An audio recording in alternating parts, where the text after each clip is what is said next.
So thank you everyone for joining us today. As mentioned, I'm Berta, and I will be talking about my experience and exactly a lot of connection to what the professor was talking about before me, but from my own perspective. So I brought a slide to talk a little bit about my kind of journey through interdisciplinarity. When I started my studies in computer science engineering, I already was thinking about interdisciplinary things. I wanted to be an IT project manager, which, as mentioned, kind of came true. So already at that point, I had in mind not only to do something technical, but also involve communication and these soft skills that I have a good affinity for. Then when I was at university, I joined some projects. There was a really cool elective subject that I had where they showed me some basis of biomedical engineering, and I got super interested in that.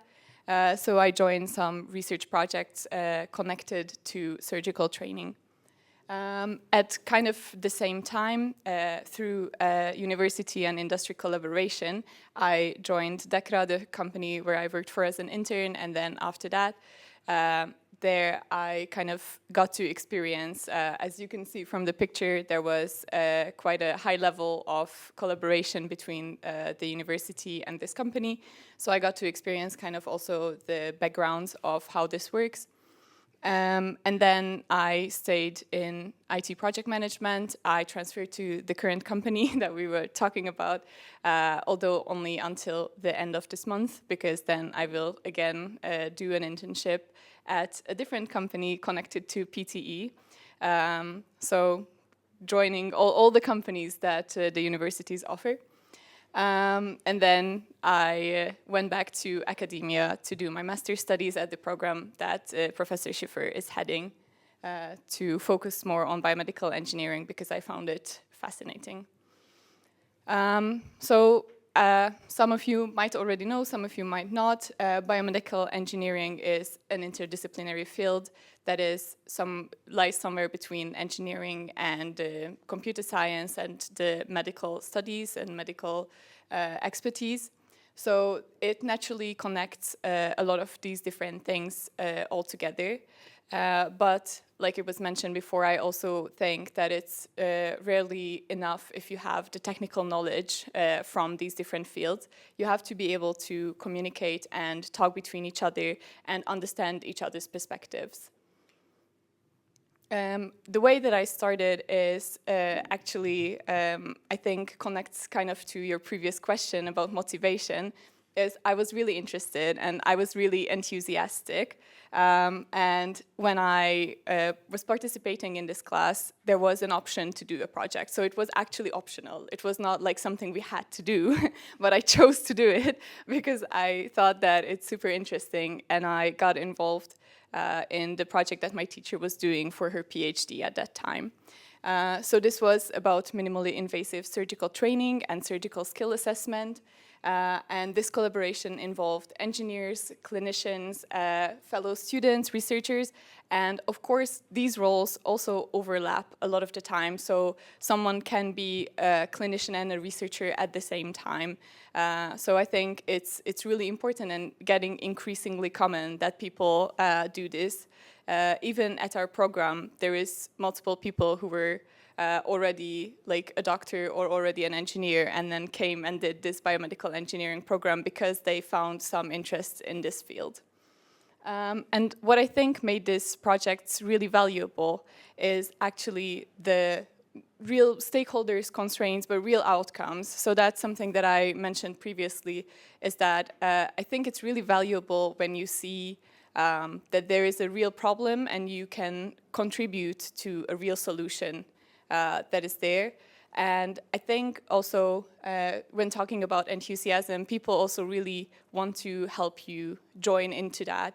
And whenever you show enthusiasm and you go to your teachers, fellow colleagues, researchers, anyone, I think most of the time they will be able to find you at least some space where you can start and where you can join into their project, and you can develop your skills from there. And I think this is, again, in a way, an answer to your question about how do you get out of this mindset. I think it's really like to be open and to go and to ask, because that's the way that you're going to develop these skills. Yeah, these are some of the specific things that I could get out of these specific research projects. So, of course, I haven't seen research up close before that, so I could learn about the experimental design, research methodology, and all these great things, but also interdisciplinary communication, working with uncertainty, and all the difficult things that are coming as well with these interdisciplinary projects and things, because of course, it's not only positives. Nothing can be only positives, right? I brought this slide about the different ways of learning, so we can, again, make the contrast between the traditional coursework and real-world projects. Of course, like the professor mentioned before me, with the traditional coursework, you have clearly defined tasks and clear solutions that are predefined and that you need to learn from the textbook, from the slide, from your course, but there is a correct answer that is there and you need to kind of remember it. Whereas in real projects, there is always open-ended problems, and there is always a need for adaptability, and there is no clear predefined answer. You need to get there and find it, and that's exactly why you're there, to solve the problems that exist in the different fields. So there is, of course, some challenges, and I brought this slide to you especially so there is some fun element. But of course, apart from facing problems that do not have predefined solutions or that you did not learn beforehand, there is a huge challenge in the different communication, collaboration, and alignment on several different things.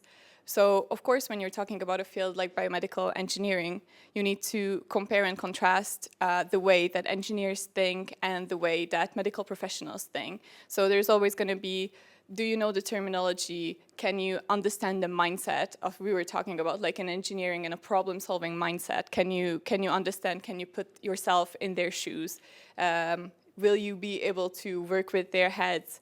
Will you be able to look at your theoretical ideas and know how to put that into a real project? Will you be able to collaborate effectively with them? And of course, time management is, I think, a key thing. And we already talked today about the exam season and knowing that we have only so much time to learn so many things. And I think that's one thing that somehow already is a skill that you can take away from university today, how to manage your time, because you know what you want to focus on, but there is the tasks, and if you don't find the time for something, then probably you're gonna fail, right? So this is a challenge that actually has a solution here. There is some, I'm sure you found it here, there is some spaces that have a 30-minute free space for all these 3 people. These are actually 3 random colleagues of mine that I work together with, and I just added their calendars together. So you can see these are people from the same company, from the same department, and this 3 random days, but how hard it is to find, and we're only talking about 30 minutes. What can you actually achieve in 30 minutes when you think about it? When you need a research project, like, you're talking about like days of work to do the physical research, sometimes like these different experiments. So I think this is really difficult, and here you're only talking, as I said, about one company and one department, and you're not talking about different universities, different research groups, different medical people, sometimes working 24 hours for 3 days. Like, how can you get them to collaborate with you? So I think these are challenges that we need to overcome in this field and in a lot of other fields. And these are the skills that, if you learn, can stick with you, and you can use them wherever you go in your life. After I finished my bachelor's degree, I had about 1.5 years where I did not study anything, so to say, not in a university capacity at least. And that part really highlighted this disconnect for me that we're talking about today. That is how you learn in a traditional sense and how you learn at real projects and in the industry. So as we talked about today, you need problem solving, adaptability, communication, collaboration, and a lot of times you need to know where to find the information and need to be able to apply it. So it's not like you need the textbook knowledge, but you need to know more how to use it. And I think that a lot of times these skills can be brought, but a lot of times we do need these real life projects to practice on. These are some suggestions from my side that I think we could use in the university to give basically a more realistic or like closer to real projects like education. So obviously project-based learning, problem-oriented task, we already talked about collaboration, and a lot of people can be really happy about open book exams, but I had some open book exams that are like increasingly harder than ones where you just have to learn something and then give it back. So it may sound like a fun thing for students, but I think it's just kind of going with the age and growing and seeing that this is kind of more the knowledge that we are needing in this day and age. Yeah, exactly. So there is different things again that we can learn from the different roles. What I really wanted to also emphasize here is we also talked today about what if I already finished my education? What happens there? I already had like my luck, whatever was my education. Now I'm in the industry and I'm struggling. So I think there is always a solution. That's, of course, with the problem-solving mindset, right? There's always a solution, and there always need to be openness for any type of change. So I think also me deciding that, okay, I have what I want, right? I said I wanted to be IT project manager. I'm there, so what? Now I changed my mind, now I want to do something else. I came back to university. Why not? I can do it. So, and also at the university now, after leaving some time for only working, I can take away those same things from my job and use them at the university. Because, like we said, these skills are really transferable between university and industry. So I got even better at communication, at managing collaboration, at doing presentations. Imagine. And now I can apply that at university. And then when I go again back to the industry, I can again use what I added to my knowledge at the university. This, I don't want to read through everything because we already kind of talked about both of this, but this is just a quick comparison between university projects and industry practices and how we can make this comparison between the two. It's, yeah, again, there's a lot of similarities with these soft skills, and they are really transferable if you work on real projects and solve real problems. And then I have a few final takeaways, basically. So real projects teach skills that lectures alone often cannot. So I think this is undeniable. There is things that you have to learn from a textbook and that you need for your work. But there is things that you need, that real responsibility and ownership, where you will feel like it's your problem to solve.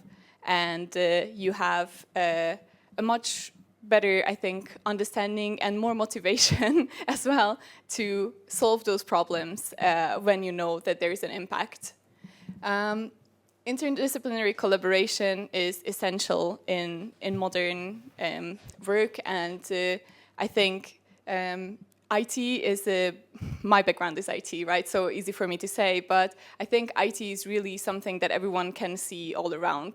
Even if you haven't studied IT, you're not nowhere near an IT major, you have a laptop, you have a smartphone, you're using AI. These are all things that used to be only for us IT people. How many of us IT people were the one to know only us? We have the secret of how to connect an HDMI cable to a laptop.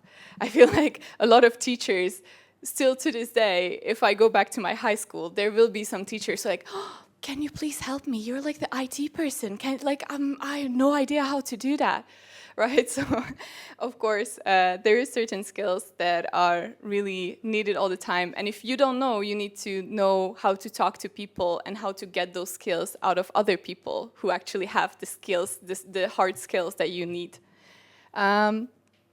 Then university-industry collaboration creates great opportunities. I think I'm living proof of that. I had my internship during my bachelor's through a collaboration like that, and I'm planning to do the same here. I think it's, again, a really key message to take away is that to look around, to talk to the people, to see what type of companies are there that might be interesting to you, where you might learn something, where you might want to work. And like the professor said, of course, the industry people will then filter through you. But if you are enthusiastic and if you stick with it, and if you're like, okay, I'm interested in this, I don't have the skills yet, but I will learn and I will put in the hours, then they will pick you, and then you will go there and have, a job when you graduate, which is a great feeling to have. So I think these are really key opportunities that we can take. And again, educational methods can and should increasingly reflect real-world problems. I think we are going in the right direction with this. And of course, there is always some need for the sit-down learning, but there is really important opportunities with learning through these real-world projects. Thank you so much for your attention.